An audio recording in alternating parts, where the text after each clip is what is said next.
नमस्कार साथियों, एक बार फिर आप सबका स्वागत फ्रेंड्स आज के वीडियो में। दोस्तों, फाइनली एफ&ओ ट्रेडिंग के लिए सेबी की न्यू रूल्स की नोटिफिकेशन कल मतलब 1 अक्टूबर को जारी हो गया है।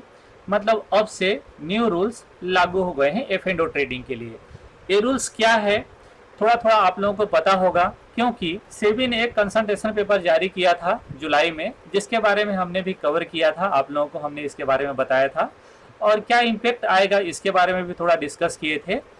और जो 5-6 पॉइंट बहुत इम्पोर्टेंट थे जिसको हमने हाईलाइट किया था, specially up front margin collection का, मार्जिन इंक्रीज करने का ऑप्शन सेलर के लिए, ठीक है।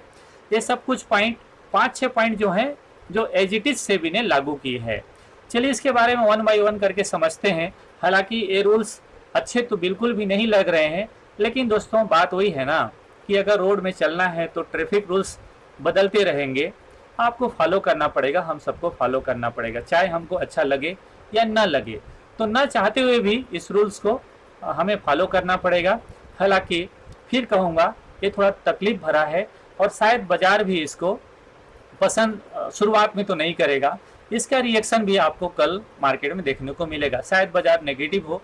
लेकिन जो सबसे इम्पोर्टेंट है, जो मैंने पिछले वीडियो में भी आप लोगों के बीच शेयर किया था कि इससे एनएससी को क्या फायदा होगा और क्या नुकसान होगा, और बीएससी को क्या फायदा होगा और क्या नुकसान होगा, आप कमेंट करके जरूर बताइएगा दोस्तों।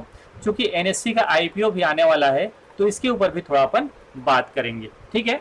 तो चलिए इस ऑल सिनेरियो में कुछ तो फायदा होने वाला होगा, ठीक है, तो हम उसके ऊपर भी फोकस कर सकते हैं। देखिए, क्योंकि जब मुसीबतें आती हैं, जब कठिनाइयाँ आती हैं, तो वहाँ भी कोई ना कोई अच्छी समाधान मिलता है, ठीक है। तो फोकस कठिनाई से समाधान की तरफ अगर लगाया जाए तो ज़्यादा अच्छा रहेगा। तो मेरा मोटिव ये है बताने का, कहने का। हालांकि इसके ऊपर बहुत सारे इस रूल्स के ऊपर बहुत सारे आर्टिकल्स छपे हैं, आर्टिकल्स आ रहे हैं, आप लोगों ने ऑलरेडी पढ़ा होगा। चलिए मैं आप लोगों को, जो मेरे फॉलोअर हैं, अगर आपको पता नहीं तो मैं इसके बारे में शेयर करना चाहता हूँ। पहले वो पॉइंट मैं आप लोगों को हाईलाइट कर दूँ, इसके बाद वन बाय वन करके और डिटेल पढ़ेंगे, ठीक है। देखिए फ्रेंड्स, ये है वो रूल जो लागू होने वाला है 6 पॉइंट में, ठीक है। ये 6 पॉइंट में रूल है जो लागू होने वाला है, लेकिन पार्ट बाय पार्ट है।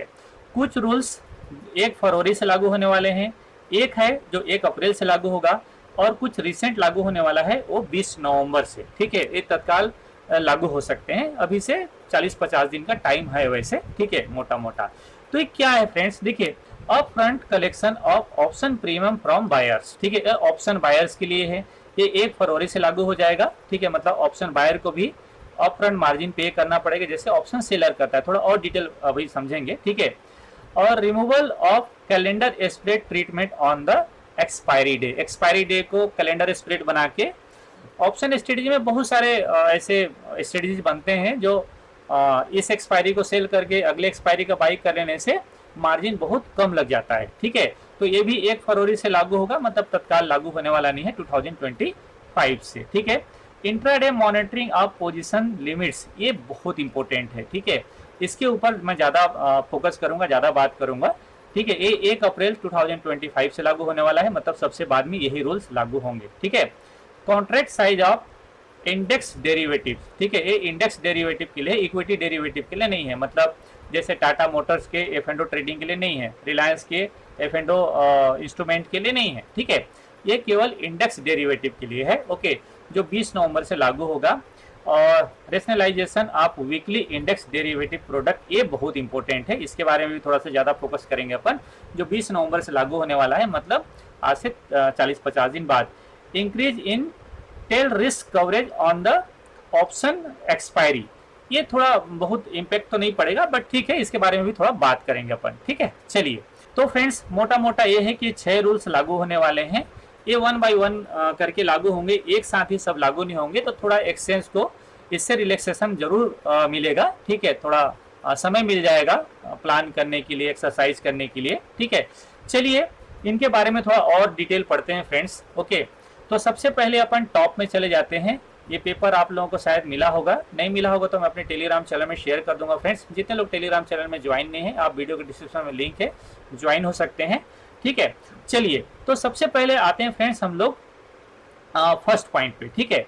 ये फर्स्ट पॉइंट है up front up front collection of option premium from option buyers. देखिए इसको मैं शॉर्ट में आप लोगों को समझाता हूँ। अभी क्या हो रहा है ना, देखो जैसे निफ्टी की एक लॉट है या बैंक निफ्टी की एक लॉट है, राइट। तो बैंक निफ्टी की लॉट है 15, निफ्टी की लॉट है 25। तो सपोज करो कि इसका प्रीमियम है जो ऑप्शन का भाव चल रहा है 100 रुपया, तो आपको कितना लगेगा पे करने के लिए? 2500 रुपया लगेगा। ठीक है, 2500 रुपया अगर आपके पास है तो आप ये ट्रेड कर सकते हैं। ठीक है, इसी तरीके से अगर बैंक निफ्टी का 100 रुपए का प्रीमियम चल रहा है तो आपके पास 1500 रुपया है, आप एक ऑप्शन 1500 रुपए में बाई कर सकते हैं। अप फ्रंट मार्जिन कलेक्शन का मतलब क्या है कि ये 2500 रुपया तो लगेगा ही लगेगा। इसके ऊपर हालांकि डिटेल दिया नहीं है, एक्सचेंज के ऊपर छोड़ा है, एक्सचेंज कैसे लागू करेगा इसको, और इसके ऊपर फिर एक्सचेंज की तरफ से एक छोटा छोटे रूल्स आपको समझ में मतलब जारी करेंगे तो आपको ज्यादा डिटेल समझ में आएगा। ठीक है, तो ये जो अप फ्रंट मार्जिन है, ठीक है, ये अप फ्रंट मार्जिन हो सकता है कि यहाँ से 3x हो जाए। 3x मतलब अभी 2500 का 3 टाइम और आपको पे करना पड़ेगा, मतलब 7,000 रुपया और आपको पे करना पड़ेगा। ठीक है, 7,500 रुपया और आपको पे करना पड़ेगा ऐसा। ठीक है, देखिए आपका जो मान लो कि 100 रुपए का प्रीमियम है, 100 रुपए का अगर प्रॉफिट मिलता है 100 रुपए का 110 होता है तो आपको तो 10 रुपए का फायदा मिलेगा। लेकिन 100 रुपया अगर जीरो हो जाता है ना, यही मैंने पिछले बार भी बताया था, 100 रुपया अगर जीरो हो जाता है तब भी आपके पास 7,500 रुपया पैसा रहेगा। ठीक है, मतलब आपके अकाउंट में 7,500 रुपया रहेगा। ठीक है, अब ये 3x होता है या 4x होता है या 5x होता है, पता नहीं कितना बढ़ेगा, ये आने वाले दिनों में पता चलेगा। लेकिन ये और ज्यादा हो सकता है, क्यों, अभी हम लोग आगे समझेंगे। ठीक है, क्योंकि ये जो लॉट साइज है ना, ये लॉट साइज प्लस होने वाला है। ये अभी ऑप्शन सेलर के लिए नए मार्जिन रूल लागू होंगे, उस पार्ट में हम लोग इसको ज्यादा डिटेल समझेंगे। ठीक है, इसी तरीके से बैंक निफ्टी में भी अप फ्रंट मार्जिन आपको पे करना पड़ेगा। चलिए, तो ये फर्स्ट पॉइंट हो गया फ्रेंड्स। सेकेंड पॉइंट क्या है? Removal of calendar spread treatment on the expiry. Calendar spread में क्या है? सपोज करो कि अभी निफ्टी का है, बैंक निफ्टी का हम लोग एक ट्रेड बनाते हैं, एक सपोज करो कॉल सेल कर दिए, एक पुट सेल कर दिए, टोटल इसमें 1 लाख रुपया या फिर 90,000 रुपया हमको लगता है। ठीक है, तो क्या करते हैं इस एक्सपायरी का, अगर हम लोग नेक्स्ट एक्सपायरी का एक एक हम लोग बाई कर लें तो जो 1 लाख रुपए लग रहा है ना, ये 25 से 30,000 रुपए में आपका हो जाएगा। ठीक है, तो ये एक्सपायरी दिन बहुत सारे लोग यूज करते हैं, बहुत सारे ऐसे स्ट्रेटजीज होते हैं, हालांकि मैं नहीं करता हूं, ओके, लेकिन ऐसे बहुत सारे स्ट्रेटजीज बनते हैं। ठीक है, बनाया जाता है। ओके, तो ये ट्रीटमेंट अब मिलना लोगों को बंद हो जाएगा, तो ऑप्शन सेलर के लिए थोड़ा यहाँ पर मुश्किल होने वाला है। ठीक है, और इससे एक चीजें तो होगा, ठीक है, कि थोड़ा वॉल्यूम कम होगा। ठीक है, और यही अल्टीमेट जो सेबी का गोल है ये सारे रूल्स लागू करने के पीछे, कि किसी भी तरीके से कोशिश करके रिटेल पार्टिसिपेशन को कम से कम करना है F&O ट्रेडिंग में। ठीक है, हालांकि कितना अच्छा है कितना नहीं है, आपके इसमें क्या ओपिनियन है, आप क्या सोचते हैं इसके बारे में आप कमेंट जरूर करिएगा, ताकि मुझे भी पता चले ठीक है आप क्या सोच रहे हैं।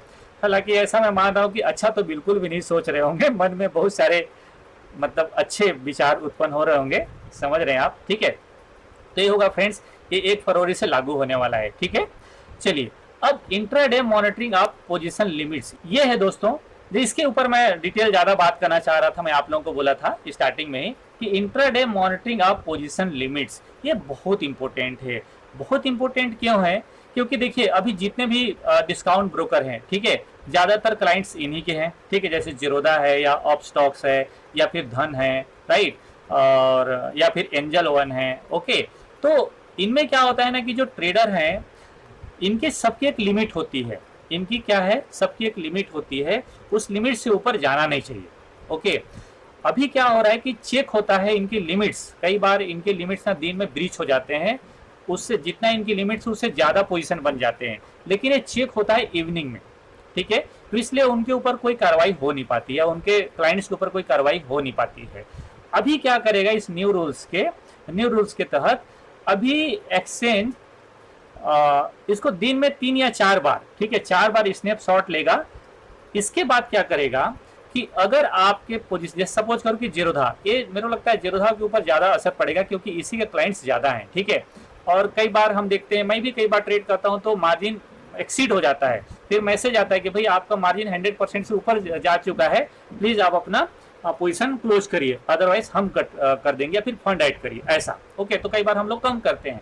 इसी तरीके से अगर इस तरीके से ट्रेड होने लगे, क्लाइंट्स अगर ट्रेड करने लगे, तो इनका मार्जिन भी इंक्रीज हो जाता है। तो एक्सचेंज की तरफ से ऐसा इनके पास आएगा, कुछ इंफॉर्मेशन आएगा, मैसेज आएगा कि भाई क्लोज करो, या कोई भी जो आने वाले दिनों में और ज्यादा डिटेल समझ में आएगा। लेकिन अभी जो मैं समझ पा रहा हूँ, तो 3-4 बार स्नैपशॉट लेके, 4 बार स्नैपशॉट लेने के बाद इनके जो क्लाइंट होंगे, चाहे जीरोधा हो, एंजल वन हो या अपस्टॉक हो, जिसके भी, ठीक है, जिसका भी ब्रीच होगा अपर लिमिट होगी, ठीक है, उसके बाद उसके ब्रोकर में और नए ट्रेड नहीं होंगे। उनके क्लाइंट, सपोज करो मैं ट्रेड कर रहा हूँ जीरोधा में या फिर एंजल वन में, ठीक है, तो और मैं फिर कोई फ्रेश पोजीशन नहीं बना पाऊंगा।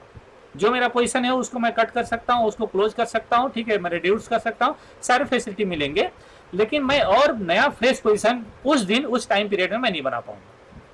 ठीक है, तो ये लागू होने वाला है, ये लागू होने वाला है आई थिंक 1 अप्रैल से, या फिर हाँ यहाँ पर दिया होगा, ठीक है, सॉरी, हाँ 1 अप्रैल से लागू होने वाला है। ठीक है, तो अभी तो इसमें टाइम है, राइट, लेकिन ये अच्छा होगा। इससे क्या होगा कि जो मतलब अननेसेसरी एक्टिविटी चलते होंगे, मतलब ऐसे अनफेयर एक्टिविटी चलते होंगे, जिसके वजह से मार्केट में एक्स्ट्रा वॉल्यूम आ जाते हैं, या फिर मतलब कई बार स्पाइक्स आते हैं बाजार में सडन टाइम पीरियड के लिए, वो कम हो जाएंगे अप साइड या डाउन साइड। शायद इसके वजह से थोड़ा हमको या जो ट्रेडर है उनको थोड़ा फायदा भी मिल सकता है। लेकिन हर चीज नेगेटिव नहीं होगा, कुछ चीजें तो पॉजिटिव भी होगा मेरे भाई। ठीक है, चलो अब आगे बढ़ते हैं। अब 5.4 में आते हैं, contract size for index derivative. ठीक है, ये बहुत इंपॉर्टेंट है। ठीक है, अभी क्या है, जो कॉन्ट्रैक्ट साइज है इंडेक्स का 5 से लेके 10 लाख तक बनता है। इसको कैसे समझेंगे, देखो मैं कैलकुलेटर निकालता हूं। इस कैलकुलेटर में आपको ज्यादा इजी समझ में आ जाएगा, पूरा समझ में आएगा डिटेल। देखिए अभी बैंक निफ्टी का माफ करो, निफ्टी का लॉट साइज है 25। ठीक है, निफ्टी का 25 लॉट साइज है, और हम लोग अभी निफ्टी को कितना 26,000 के आसपास चल रहे हैं। ठीक है, तो मान लो 26,000 एक राउंड फिगर में लेते हैं, तो इसकी साइज क्या है, इसकी साइज है 6,50,000। कितना है, 6,50,000। मतलब एक कॉन्ट्रैक्ट साइज है 6,50,000, जो आपको 100 रुपए मिल जाता है। ठीक है, मतलब अगर आप बायर हैं तो ये लगभग आपको कितना मिल जाता है, 2,500 रुपए मिल जाता है। ठीक है, और आप सेलर हैं तो लगभग 1 लाख रुपए मिल जाता है। ठीक है, आप समझ रहे हैं। तो ये साइज बढ़ने वाला है, क्या होगा, ये साइज बढ़ने वाला है। ये साइज कितना हो जाएगा, अभी 15 to 20 लाख हो जाएगा। इसके बाद ये भी इसमें मेंशन किया गया है कि अगर इससे वॉल्यूम कम होना चाहिए, ठीक है, ट्रेडिंग वॉल्यूम इसमें कम होना चाहिए ये प्रैक्टिस से। ठीक है, अगर नहीं हुआ, ठीक है, कंसल्टेंसी पेपर में भी जारी किया था, तो 20 से 30 लाख भी हो जाएगा। मतलब अभी जो साइज चल रहा है ये लगभग 6 टाइम इंक्रीज हो सकता है, 5 टाइम इंक्रीज हो सकता है। लेकिन रिसेंटली ये लागू होगा कि नहीं होगा अभी तो इस पेपर में जारी नहीं किया है, बट अगर वॉल्यूम डिक्रीज नहीं हुआ, रिटेल पार्टिसिपेशन अगर कम नहीं हुआ, तो ये भी लागू हो जाएगा। ठीक है, तो ये थोड़ा ऑप्शन सेलर के लिए तकलीफ देने वाला है। छोटे जो 1 लॉट या 2 लॉट में ट्रेड बनाते हैं, 2 लाख या 2.5 लाख रुपए लेके आते हैं मार्केट में, उनका बैन हो जाएगा, वो बंद कर जाएंगे। ठीक है, वो सरवाइव नहीं कर पाएंगे मार्केट में। ठीक है, तो उनके लिए थोड़ा मुश्किल होने वाला है। मतलब अभी जितना जिस कॉन्ट्रैक्ट साइज में आप ट्रेड कर रहे हैं, तो ये हो जाएगा लगभग, देखो इसका जो साइज बढ़ जाएगा, ये लगभग 15 लाख के ऊपर हो जाएगा। मतलब यहाँ से लगभग 2.5 गुना ऊपर। ठीक है, हम 3 टाइम मान के चलते हैं, तो हमारा जो अभी लॉट साइज है 25, ये लगभग 60 या 65 के आसपास पहुंच जाएगा। ठीक है, 60 या 65 के आसपास पहुंच जाएगा। लेकिन जो बड़े ट्रेडर हैं उनका वॉल्यूम में गिरावट आएगा। ठीक है, प्रॉफिट लॉस में उतना फर्क नहीं पड़ेगा। मैंने पहले भी इसके बारे में बात की थी कि जो बड़े ट्रेडर हैं F&O में जो सेल करते हैं, उनके प्रॉफिट लॉस में कोई ज़्यादा फर्क नहीं पड़ेगा। लेकिन जो छोटे ट्रेडर हैं, या तो बाहर हो जाएंगे, या फिर वो किसी भी तरीके से कुछ और एक्टिविटी करना शुरू करेंगे, कुछ और प्रैक्टिस शुरू करेंगे। ठीक है, ऐसा चलिए वो तो आगे देखेंगे। ठीक है, तो ये चीज़ें होगा फ्रेंड्स। तो छोटे ट्रेडर्स के लिए दिक्कत होने वाला है, राइट। और चलिए नेक्स्ट पॉइंट में चलते हैं अपन 5.5 में, rationalisation of weekly index derivative product. ये भी बहुत इंपॉर्टेंट है। अभी तक मैं समझ रहा था कि बैंक निफ्टी, अभी देखो इसको और डिटेल समझाता हूं मैं। ये क्या है, rationalisation of weekly index derivative products. अभी क्या है ना, देखो निफ्टी के जो NSE के जो प्रोडक्ट हैं, NSE के प्रोडक्ट कौन है, मिड कैप, ठीक है, फिर निफ्टी, फिर कौन है, बैंक निफ्टी और खुद निफ्टी, ठीक है, निफ्टी, ये 4 प्रोडक्ट हैं। बीएससी के कितने प्रोडक्ट हैं? बीएससी के 2 प्रोडक्ट हैं, एक है सेंसेक्स, ठीक है, और एक बैंक एक्स, राइट। तो अभी क्या होगा, इसका जो बेंचमार्क इंडेक्स है, ठीक है, ये क्या लिखा है यहाँ पर, available on one benchmark index for each exchange, ठीक है। अभी तक मैं क्या समझ रहा था कि बैंक निफ्टी में सबसे ज्यादा वॉल्यूम आता है, ठीक है, बैंक निफ्टी में सबसे ज्यादा वॉल्यूम रहता है, तो बैंक निफ्टी वीकली में रह जाएगा, बाकी सब मंथली में चले जाएंगे एक्सपायरी में। लेकिन मुझे लगता है कि मेरी समझ में कहीं ना मिस्टेक है, केवल निफ्टी वीकली रह जाएगा, बाकी सारे चले जाएंगे मंथली एक्सपायरी में। केवल वीकली में एक इंडेक्स रहेगा निफ्टी, ठीक है, एक इंडेक्स रहेगा निफ्टी। अगर कुछ और मेजर चेंजेस आ जाते हैं, मेरी अंडरस्टैंडिंग में गलती हो जाती तो बैंक निफ्टी हो सकता है, अदरवाइज निफ्टी वीकली में रह जाएगा, बाकी सारे चले जाएंगे मंथली एक्सपायरी में, ठीक है। इसी तरीके से बीएससी के जो प्रोडक्ट हैं, सेंसेक्स इसका बेंचमार्क इंडेक्स है, तो सेंसेक्स रह जाएगा वीकली में, बैंकेक्स चले जाएगा मंथली एक्सपायरी, या फिर बंद हो जाएगा, बंद तो शायद ना हो, ये चले जाएगा मंथली एक्सपायरी। तो फ्रेंड्स, जो वीकली एक्सपायरी के बाद हम लोग कंसेंट्रेशन पेपर में भी बात किए थे, हम लोग जिक्र किए थे कि ये जो डेली की एक्सपायरी है ये बंद हो जाए, ठीक है, वीक में एक एक्सपायरी हो जाए, एक दिन निफ्टी का है तो स्वाभाविक निफ्टी का, एक दिन बैंक निफ्टी का है तो सॉरी सेंसेक्स का है तो एक दिन सेंसेक्स रह जाए, तो मतलब वीकली में 2 एक्सपायरी आपको देखने को मिलेगा, बाकी सारे चले जाएंगे कहाँ, ये चले जाएंगे मंथली एक्सपायरी में। और ये भाई साहब तुरंत लागू होने वाला है, ये नवंबर से लागू होने वाला है, 20 नवंबर से, मतलब 20 नवंबर से आप देखेंगे बाकी सारे इंडेक्सेस के एक्सपायरी हो जाएंगे मंथली में, ये रह जाएगा वीकली में, ठीक है। चलिए, मतलब बेंचमार्क इंडेक्सेस रह जाएंगे वीकली में, बाकी जो उनके जो सब प्रोडक्ट हैं, ठीक है, वो चले जाएंगे मंथली एक्सपायरी में।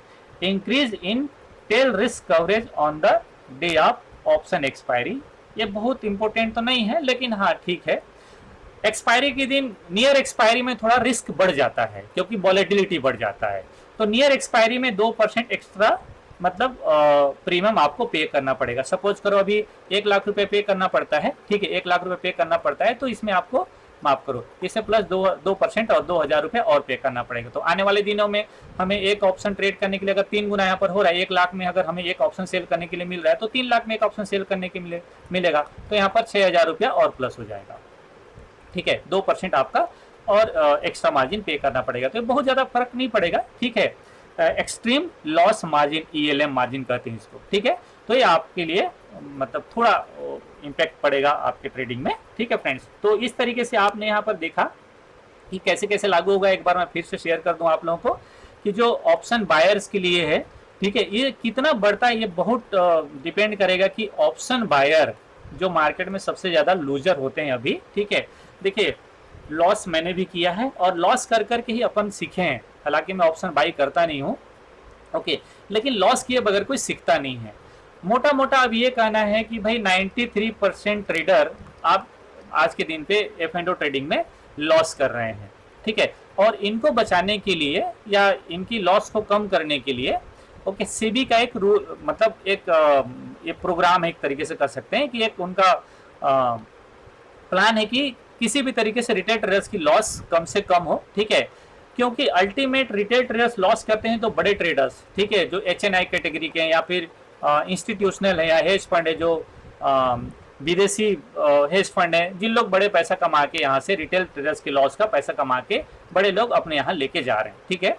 तो इसको रोकने के लिए अब ये सब प्लान किया गया है, कितना होगा ये पता नहीं है, ठीक है, तो आने वाले दिनों में पता चलेगा।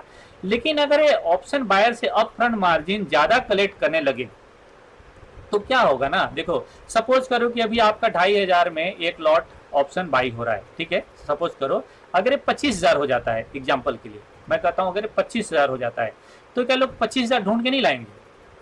हाँ, ये बात ठीक है कि 25,000 पूरा लॉस नहीं होगा, इसमें केवल 2,500 ही लॉस होगा, लेकिन लोग 25,000 भी ढूंढ के लाएंगे और ट्रेड करेंगे, जिसको ट्रेड करना है।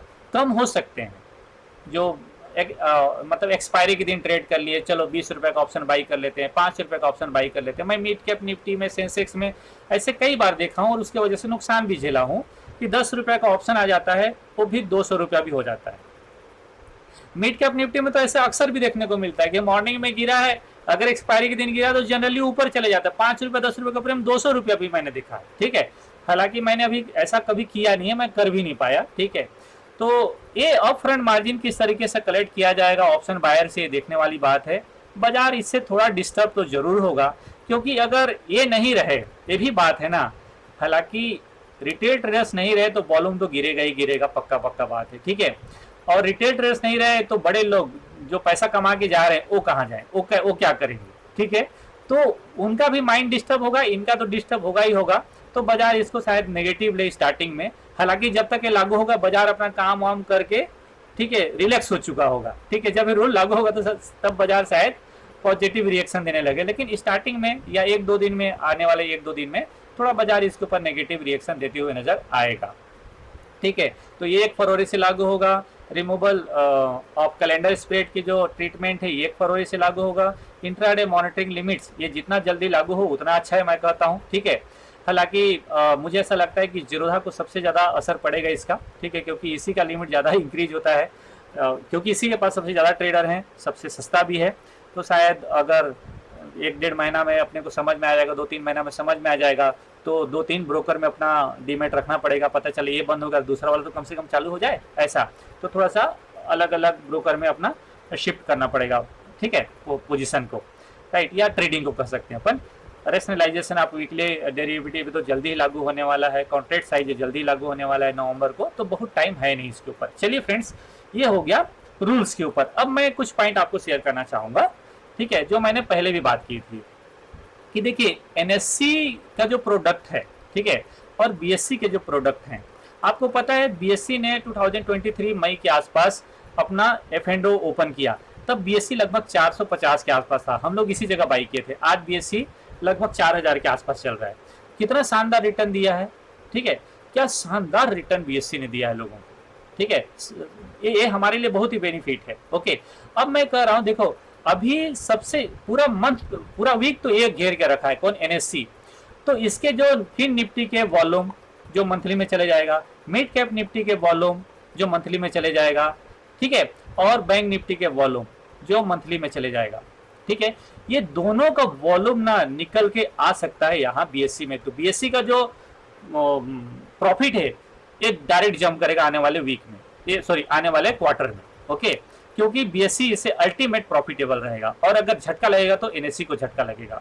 एनएससी का आईपीओ आ रहा है अभी, मतलब हाई वैल्यूएशन में आ सकता है, वैल्यूएशन अपना गिराना पड़ेगा, अदरवाइज ओवर वैल्यू में इसका आईपीओ आएगा। तो इसका अगर अभी मार्केट में लिस्ट होता तो मैं कहता कि एनएससी आपको बेचो, बीएससी आपको बाई करना चाहिए। हालांकि एनएससी भी मैं कर दूंगा जब ये लिस्ट होगा तो, ठीक है। अल्टीमेट देखिए ये शॉर्ट टर्म में चीजें हैं, आने वाले दिनों में इसको बाजार भूल जाएगा और फिर इनके नए प्रोडक्ट रहेंगे और तरीके से बिजनेस करेंगे, वो सब चलता रहेगा। ये सारे चीजें टेम्परेरी होते हैं फ्रेंड्स, और मतलब टेम्परेरी असर करते हैं। तो अल्टीमेट मुझे लगता है कि बीएससी को इसका सबसे ज्यादा फायदा मिलेगा, बीएससी लिमिटेड इसका बड़ा बेनिफिशियरी होने वाला है, मैंने पहले भी बात की थी। हाँ, ये हो सकता है कि बीएससी का जो भी मूवमेंट आया, लगभग 45% का मूवमेंट आया है 1 महीना में, अक्टूबर में, ओके। तो हो सकता है कि भैया कह सकते हैं कि कल के दिन पे बीएससी अगर 5% गिर जाता है तो आपको लगेगा सर आप तो बोले थे कि ऊपर जाएगा, मैं ऊपर जाएगा नीचे जाएगा नहीं कर रहा हूँ, मैं कह रहा हूँ क्वार्टर एंड क्वार्टर इसका प्रॉफिट प्लस हो जाएगा, तो फ्यूचर में इसका प्राइस और बढ़ते हुए नजर आए। अगर अभी बढ़ जाता है तो बहुत ही बढ़िया बात, ऑलरेडी हमारे पास है, लेकिन गिर जाता तो मैं कहूंगा बीएससी लिमिटेड को बाई करने का अपॉर्चुनिटी आपको ढूंढना चाहिए फ्रेंड्स, ठीक है। और आने वाले दिनों में एनएससी का आईपीओ आएगा तो ठीक वैल्यू में आ जाएगा एनएससी का आईपीओ, तो वहां पर भी एनएससी में भी पैसा लगाने का अपने लिए चांस बचेगा, ठीक है। तो ओवरऑल दोस्तों ये मुझे आप लोगों के बीच शेयर करनी थी। आशा करता हूं कि चीजें आप लोगों को अच्छी लगी होगी, समझ में आई होंगी। बाकी इसके ऊपर बहुत सारे अपडेट आएंगे, एक्सचेंज की तरफ से अपडेट आएंगे, कौन से इंडेक्स को मंथली में लेके जाने वाले हैं, जो हम समझ रहे हैं वही होने वाला है, ठीक है। तो ये सारे भी अपडेट अभी लगातार आते रहेंगे, ठीक है। ये 1 by 1 करके आपको एवरीडे 1-2 दिन में इस तरीके से अपडेट आपको मिलते रहेंगे। ध्यान रखिएगा, ट्रेडिंग करते हैं मैं कहूँगा कि थोड़ा सा जैसे मैंने इक्विटी की तरफ शिफ्ट किया है अपने आप को, आप भी इक्विटी की तरफ शिफ्ट करिएगा, ठीक है। हालांकि अभी एक चीज़ और बदलाव होने वाला है फ्रेंड्स, क्योंकि सबसे ज़्यादा स्ट्रेटजी जो बनते हैं, जो मैं भी खुद प्लान करता हूँ, अगर मैं एल्गो में ट्रेड करता हूँ तो जो स्ट्रेटजी अभी बने हैं वो शायद फेल हो जाएंगे। तो पूरे सिस्टम पे क्रैश होने वाला है। मतलब जो स्ट्रेटजीज की जो सिस्टम बना है वो सारे क्रैश होने वाले हैं, क्योंकि वो किस तरीके से काम करेंगे, मंथली में चले जाएंगे तो उस तरीके से प्रीमियम डीके नहीं होगा, फिर वो सब वीकली में आना पड़ेगा, फिर उसके बैक टेस्ट करने पड़ेंगे, बैक टेस्ट के लिए समय लगेगा उनके, मतलब कुछ महीना कुछ साल पीछे का लगेगा। तो एक्टिविटी थोड़ा कम करना ही पड़ेगा, अगर एक्टिविटी कम नहीं किए बेवजह का नुकसान होगा, ऐसा मैं समझ रहा हूँ। ठीक है, तो ये रहा फ्रेंड्स आज के वीडियो मेरा व्यू और मेरी ओपिनियन। आपका ओपिनियन क्या है इसके बारे में, क्या सोच रहे हैं आप एनएससी के बारे में, बीएससी के बारे में, इस न्यू रूल्स के बारे में आप कमेंट करके जरूर बताइएगा ताकि मुझे भी पता चले। और फ्रेंड्स अगर चैनल सब्सक्राइब नहीं किए हैं तो प्लीज़ चैनल सब्सक्राइब कीजिएगा, दोस्तों को शेयर कीजिएगा, और वीडियो अच्छा लगे तो लाइक करना, कमेंट करना, अपनी प्रतिक्रिया आप जरूर शेयर करिएगा फ्रेंड्स। चलिए मिलता हूँ नेक्स्ट वीडियो में, तब तक के लिए नमस्कार, जय हिंद।